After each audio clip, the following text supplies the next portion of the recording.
Okay, so we're gonna mix up our dough. I'm using the King Arthur Baking Company's no knead crusty white bread recipe.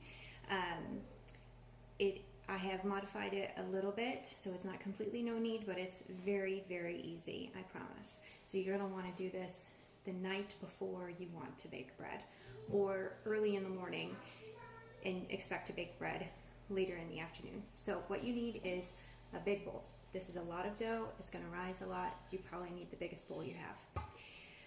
Salt, I use sea salt, but any kind will work. You're gonna need 3 cups of lukewarm water. I just heated this up in the microwave for 45 seconds. It's not hot, you don't wanna kill your yeast, but it's warm. For yeast, I have it in a large portion like this, and you're gonna need 1.5 tablespoons, but if you're using packets, you're gonna need at least 4 packets to measure out that much. And then you just need regular all-purpose flour. I do everything with a food scale. They're not expensive and they will make your baking so much better. I really highly recommend it. So that's how I'm gonna show you. So first, you just put your bowl on the scale, turn it on. It's gonna say 0. That's what you want it to say. So first I'm gonna measure out the flour, and it's 907 grams of flour. It's a lot. So here we go, pouring it in. I pour it until I get close, and then I just spoon in the last little bit.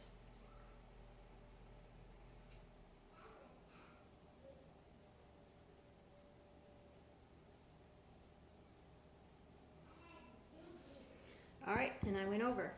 I'm at 930, so I'm gonna have to scoop some out. So you always just wanna have a clean spoon nearby. And you really do want to be as accurate as possible. The ratio between the flour and the water is really important.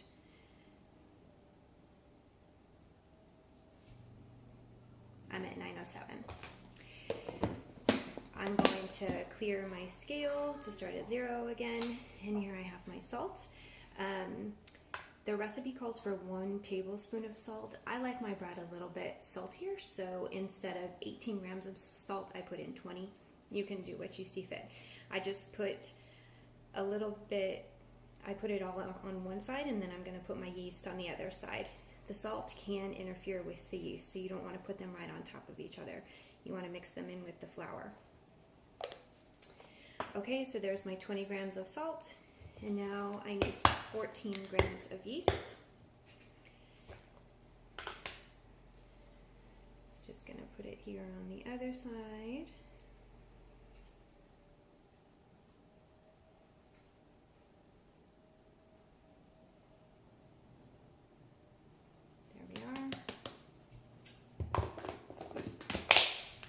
And if you want to buy a large package of yeast, you just need to keep it in the fridge once you open it. All right, we're going to zero it out again. I'm just going to kind of mix the yeast and the salt gently with the dough before I add the water. Okay, so 3 cups of water is 680 grams. So again, it's measured out, but I'm going to look at the grams to make sure I'm very accurate.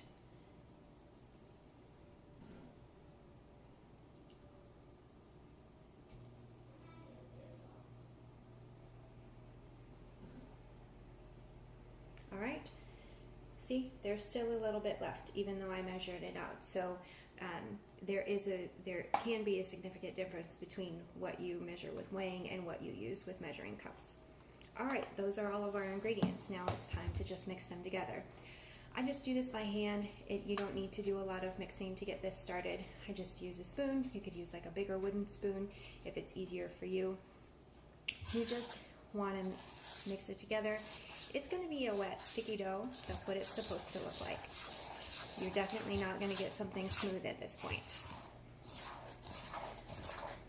So you just want to keep mixing, scraping the sides and the bottom. It's going to look very lumpy. Don't add more water. You just keep stirring, kind of flatten out the pieces until you really have gotten all of the flour absorbed.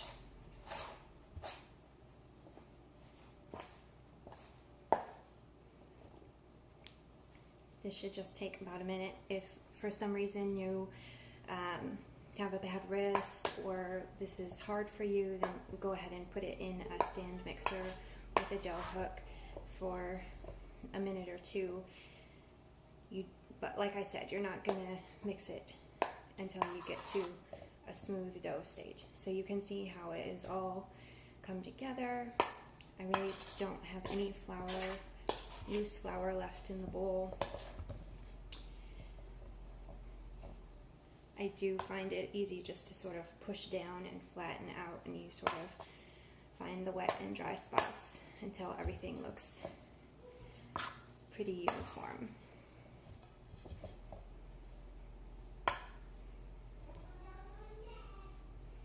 Okay, I'm happy with that. That's what it looks like. So now I'm just going to cover it with a plastic wrap and leave it on my counter for 1 hour. And then I'm going to do a very short knead. And I added this kneading step because I wanted to develop a little bit more gluten in the flour, which makes it easier to shape and get a really nice ball later that will look great after it bakes in the oven.